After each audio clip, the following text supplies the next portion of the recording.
qu'est-ce qui se passe? Qu'est-ce qui lui a appris? Pourquoi Donald Trump menace d'annexer le Canada et le canal de Panama et le Groenland? Le mec est fou. Il est fou complet. Pour moi, il est fou, ce type.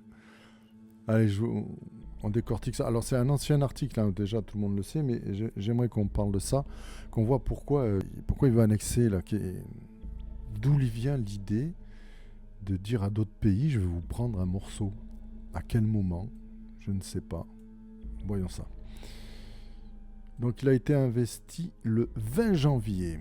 Il a pas encore. Alors, le 20 janvier, il n'était pas encore au pouvoir, qu'il avait déjà des projets d'extension de territoire. Mais le mec, il est incroyable. Donc, Donald Trump, président élu des États-Unis, menace de prendre le Groenland, le canal de Panama et le Canada. Une idée qui remue les dirigeants de ces pays. C'est-à-dire, si tu dis à quelqu'un, je vais venir chez toi, je vais prendre une pièce de ta maison. Elle est à moi maintenant. C'est pour moi. Pourquoi? On ne sait pas. Alors, le canal de Panama, à la limite, ce que je peux comprendre, c'est que c'est un endroit très stratégique. C'est un endroit. Est-ce qu'on peut.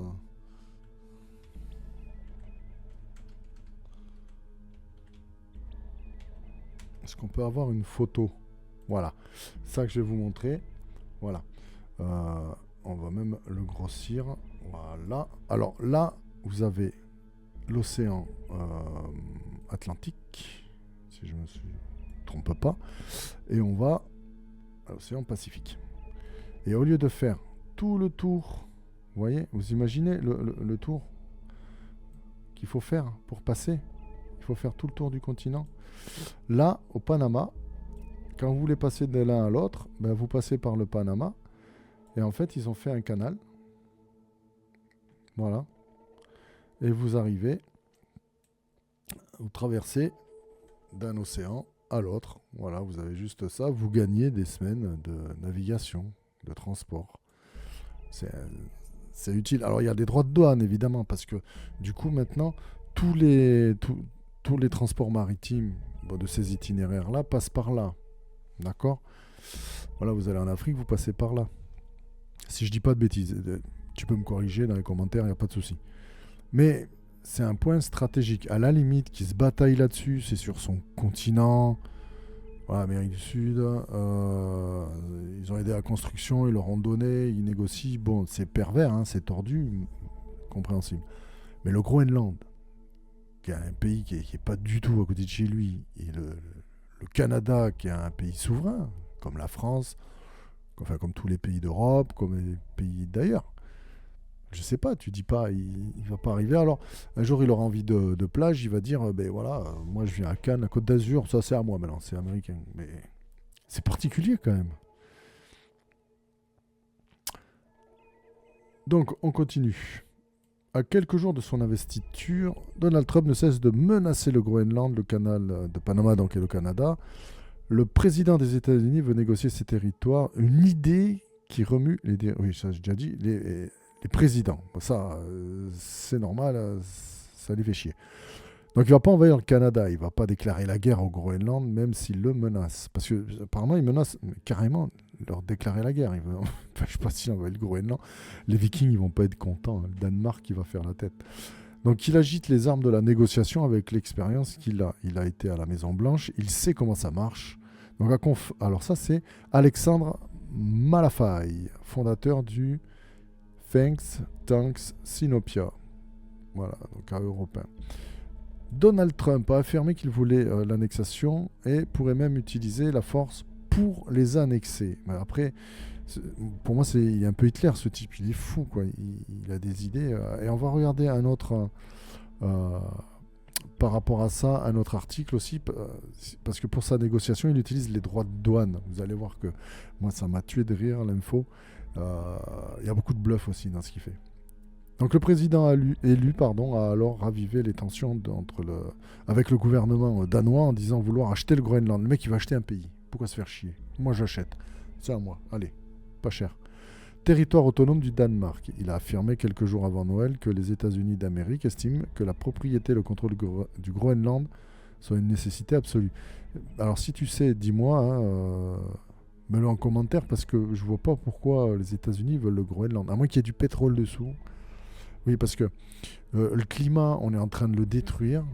On détruit le climat, j'espère que tu en as conscience. Hein. On pollue, on fait des continents de plastique. Les glaces fondent. Et qu'est-ce qu'ils font? Je ferai une vidéo dessus. Ils se font la guerre pour que ça fonde encore plus, pour pouvoir récupérer les ressources qui sont sous la glace. Les bandes de cons, s'il n'y a plus de glace, il y aura des ressources, mais il n'y aura plus d'humains. On sera complètement détruit, on sera submergé par des tsunamis, le climat aura changé, d'un côté on va cramer, ce sera désertique, de l'autre on va avoir des inondations, et on va se faire exploser, mais comme des allumettes là, ça va nous souffler. Il y aura que peut-être des survivants, des petits groupes par-ci par-là, mais ce sera Walking Dead, quoi. Ce sera un film, un truc d'apocalypse. Et eux, ils veulent quand même aller chercher du pétrole. Ben, c'est bien, ils auront leur pétrole. Je sais pas ce qu'ils vont en faire, mais voilà. C'est quand même fou, quoi. Donc le Groenland, riche de ressources, ben voilà, en minerais, métaux rares et hydrocarbures, ben voilà les ressources, est revenu dans le viseur de Donald Trump qui, avant son départ à la Maison-Blanche en 2020, voulait déjà mettre la main dessus. Le contrôle de ce territoire serait aussi pour lui un moyen de surveiller la Russie, un acteur majeur de l'Antarctique. Ben voilà, c'est ce que je viens de dire. En fait, c'est comme quand on dit touche le fond, mais creuse encore. Ben lui, là on est au fond, il veut creuser, le gars. Il veut creuser, il veut qu'on soit exterminés encore plus vite. En plus, aux États-Unis, ils prennent des tempêtes, des incendies, ils prennent des trucs de fous furieux, mais ça fait rien. On y va.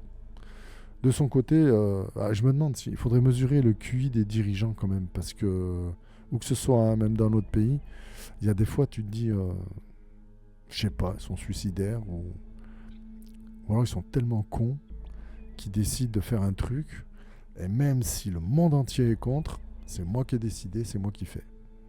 C'est moi qui suis chef. Je sais pas, il y a un truc que je comprends pas. Donc de son côté, le Kremlin, donc la Russie, a assuré suivre de très près l'évolution dramatique de la situation. Poutine, il doit en avoir marre. Il doit en avoir marre. Entre l'Ukraine qui va devenir européen et maintenant les États-Unis qui veulent lui piquer du territoire, il va plus savoir vous donner du missile, cet homme-là. Donc le porte-parole du Kremlin, alors c'est Dimitri Peskov, a également ajouté que l'Arctique est une zone de nos intérêts nationaux pour la Russie. Bah évidemment, eux, en plus, sont plus proches. Hein. Nous y sommes présents et continuerons de l'être. Nous souhaitons maintenir la paix et la stabilité dans cette région. Alors quand quelqu'un te dit « je suis ici pour pacifier », tu peux avoir peur. S'il veut pacifier, ça veut dire que les populations autochtones, ceux qui habitent sur place, hein, qui sont les natifs, vont se faire éliminer. Et en fait, ils vont annexer le truc. Voilà. Quand ils viennent pacifier, c'est mauvais. C'est vraiment mauvais. Hein. Voilà, on a beaucoup pacifié dans l'histoire. De son côté, le canal de Panama est également prisé par Donald Trump, qui souhaite le récupérer. Ce canal, construit donc par les États-Unis et ouvert en 1914, est sous le contrôle du Panama depuis 1999, après un accord signé par le président américain Jimmy Carter en 1977. Qu'est-ce qui se passe? Tac. La volonté de reprendre le contrôle du canal est aussi source de tensions avec ce pays d'Amérique centrale. Ben lui, en plus, il fout en plus des droits de douane au Mexique. Enfin, là, il a rebroussé un peu le chemin. Là, il a reculé un petit peu, mais je sais pas, il se met tout le monde à dos, quoi. Il croit qu'il est le chef du monde, en fait. Chaque mètre carré du canal et de ses zones adjacentes appartient au Panama et continueront à lui appartenir, a déclaré le président du Panama. Donc c'est José Raúl Mulino. Molino. Pour le futur 47e, enfin maintenant pour le 47e président des États-Unis. Donc le Groenland et le canal sont très importants pour la sécurité économique de son pays. Donc il a dit ça lors d'une conférence de presse dans sa résidence de Mar-a-Lago en Floride. Donc il veut faire du Canada le 51e État. Je vous dis, il est à la ramasse, lui. Lui se drogue. Hein. Et c'est pas tout, puisque Trump souhaite également annexer le Canada, la perspective que ce pays devienne le 51e État des États-Unis est, selon lui, une excellente idée, alors que le Canada est en pleine crise politique après l'annonce de la démission de son Premier ministre, Justin Trudeau. Donald Trump veut fusionner avec le Canada. Il fusionne avec les Allemands, le gars. principalement pour faire disparaître le droit de douane. Les impôts baisseraient considérablement et le Canada serait totalement baisserait considérablement les impôts et le Canada serait totalement sûr face à la menace des navires russes et chinois. Mais pourquoi ils sont menacés par les Russes et les Chinois, le Canada? Mais lui, il croit que, en fait, je pense, ça doit être un psycho, un parano. Donc il doit croire qu'il y a des Russes et des Chinois partout qui lui en veulent, en fait. Ils vont attaquer le Canada. Mais je pense qu'est-ce qu'ils en ont à traire du Canada? Qu'est-ce qu'ils en ont à faire? Honnêtement, je vois pas les Russes et les Chinois. Les Russes encore, ils sont adjacents, ils sont limitrophes. Je crois qu'il y a 6 km qui les séparent. Quand ça gèle, ils peuvent passer de l'un à l'autre. Mais les Chinois, ils vont pas attaquer le Canada, les pauvres, ils vont cailler. À plusieurs reprises, le président élu donc, a parlé du gouverneur Trudeau. Ouais, gouverneur Trudeau, en plus c'est mesquin, c'est méprisant, parce que ça veut dire que c'est son employé en fait. Le gouverneur, c'est qu'il travaille pour le président. Alors que c'est un pays souverain. Un terme qui désigne le titre du chef de l'exécutif d'un État américain. Le Premier ministre démissionnaire a finalement réagi aux attaques de Donald Trump, excluant toute possibilité de fusion entre les deux pays. Jamais, au grand jamais, le Canada ne fera partie des États-Unis. La ministre canadienne des Affaires étrangères, donc c'est Mélanie Joly, a également défendu son pays, assurant que le Canada ne reculera jamais face aux menaces. Les commentaires du président élu démontrent une incompréhension totale de ce qui fait du Canada un pays fort. Je pense qu'il a une incompréhension totale sur à peu près tout. J'enlève les pubs. Non, c'est fini. Ouais, alors, il a une incompréhension sur à peu près tout, je pense, Donald Trump. Après, est-ce qu'il est vraiment ouf dans sa tête? Ou est-ce qu'il est un gros QI plutôt très intelligent et nous, on ne comprend pas sa stratégie? C'est possible aussi. Je sais pas, dis-moi en commentaire si tu penses ça. Pour moi, il est bien conseillé, mais il est un peu fou. Il croit qu'il est sur une autre planète, en fait. Il pense qu'il peut tout gérer. Et il a des caprices comme ça. Il veut annexer le Canada, tout ça. Et attendez, avec les Chinois, ça peut se mettre mal par contre, parce que ils rigolent pas quand même. Ils vont pas forcément te menacer de suite. Par contre, s'ils te disent on va te niquer, ils vont te niquer. Ça, c'est clair. Droit de douane. En colère contre Trump, la Chine prévient que les guerres commerciales ne font pas de vainqueurs. Là, déjà, il commence à te dire on va peut-être prendre cher, mais tu vas t'en rappeler, quoi. Le commerce sino-américain a représenté combien? 500 milliards d'euros de janvier à novembre 2024. De janvier à novembre. D'accord, presque sur un an, quoi. Avec une balance en défaveur des États-Unis. 500 milliards d'euros de commerce. Faut pas qu'ils déconnent, quand même. Alors, la tension continue de monter entre Washington et Pékin et le dossier économique est actuellement la principale source de discorde, évidemment. La Chine a ainsi promis dimanche de répliquer au nouveau droit de douane américain sur ses produits officialisés par Donald Trump en réaffirmant que les guerres commerciales ne faisaient pas de vainqueurs. Alors, je ne sais pas quand date l'article 2, mais je crois que j'ai entendu... Donc il n'y a que 3 jours. Mais il y a un jour ou deux, je ne sais plus, hier ou avant-hier, qu'en fait les droits de douane, ils voulaient mettre 25% au Mexique et au Canada. Il reculait, c'est-à-dire qu'il gelait le truc. Il attendait un jour ou deux, je ne sais pas s'il finalement il l'a fait. Et par contre, les droits de douane qu'il a mis aux Chinois, c'est 10%. Le mec se dégonfle, il dit je vais vous mettre la misère, vous allez voir, vous allez souffrir, et il leur met 10%. Mais rien. Voilà, tu fais comme les autres, tu gèles, tu dis bon, je suis en discussion, voilà, tu gardes la face, mais 10% tu perds la face. Ils doivent rigoler, les Pékin. C'est sûr, l'autre il les menace, il met 10% de droit de douane. Je sais pas. Voilà, des fois on dirait que c'est que du gros bluff.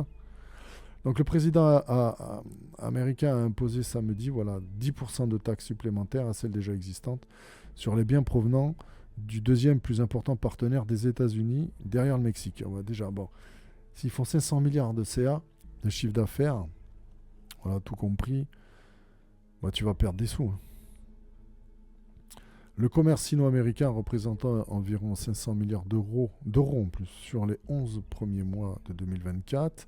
Et la balance est grandement en défaveur des États-Unis, mais avec un déficit de quelques 260 milliards d'euros sur la période, selon Washington. Waouh, ils ont perdu, ouais, ils perdent de l'argent. Tu m'étonnes. ils vont les, ouais, ils vont les avoir. Ils ont décidé, ils vont les avoir. Les Chinois vont bien entuber les États-Unis, quoi. Donc Pékin se tourne vers l'OMC. La Chine est vivement mécontente et s'oppose fermement au relèvement des taxes. Donc a fustigé le ministre du Commerce dans un communiqué en annonçant des mesures correspondantes pour protéger résolument les droits et intérêts des Chinois. Alors attention, les Chinois, avec ça, à niveau commerce, ils rigolent pas, hein. Ouais, s'il te dit qu'ils protègent les droits chinois, s'ils commencent à parler dans ce sens-là, ils vont agir, c'est sûr. Il n'y a pas de vainqueur dans une guerre commerciale ou une guerre de droits de douane, a assuré le ministre des Affaires dans un autre communiqué. Et oui, ben voilà, non, il y a encore autre chose. Donc Pékin a également annoncé porter plainte contre Washington auprès de l'Organisation mondiale du commerce pour ce qu'il a qualifié d'imposition unilatérale de droits de douane en violation sérieuse des règles de l'OMC. Ces taxes ne sont pas seulement inutiles à la résolution de problèmes des États-Unis, elles sapent aussi une coopération économique et commerciale normale, a dénoncé le ministre du Commerce. Si on lit entre les lignes, ça veut dire que ça ne résoudra pas tes problèmes, mais en plus, tu es en train de faire une belle connerie, parce que l'argent que j'injecte dans ton pays, je ne vais plus l'injecter. Parce que même s'ils ont 260 milliards de déficit, il y a quand même l'autre moitié, 250 milliards. Ils gagnent de l'argent, il y a 500 milliards d'échanges, d'euros. 500 milliards d'euros d'échanges. Et s'ils décident de beaucoup moins échanger, ils vont peut-être changer de partenaire. Imaginons, ça m'étonnerait, mais qu'ils décident de passer à l'Europe, d'investir plus dans l'Europe. Trump, il va bouder un peu, hein.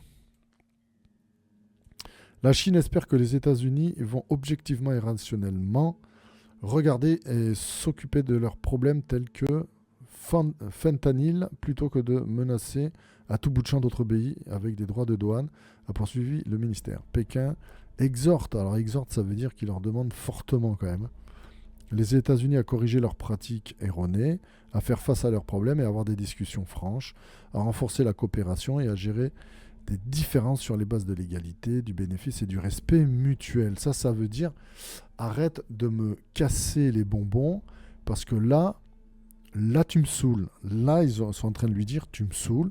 Et ce qui va se passer derrière va être bon pour personne. Mais s'il faut le faire, ils vont le faire. Les Chinois, pour eux, le commerce est très important.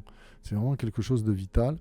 Et si tu touches à ça, ben, là, tu touches au cœur du pays, quoi. Ouais, tu touches à des choses qu'ils ne vont pas aimer du tout. C'est pire que les États-Unis. Là, Trump peut nous mettre mal pour de bon. J'espère, il est combien 4 ans, président 4 ans, je crois. Ben, j'espère qu'il ne fera pas trop de bêtises, hein. Déjà, en quelques jours, en quelques semaines, c'est pas mal quand même. Il veut envahir des pays, récupérer un territoire qui n'est pas à lui, et en plus, il taxe tout ce qu'il y a autour de lui. Ouais. Bon, c'est la Barjo attitude. C'est tout pour moi.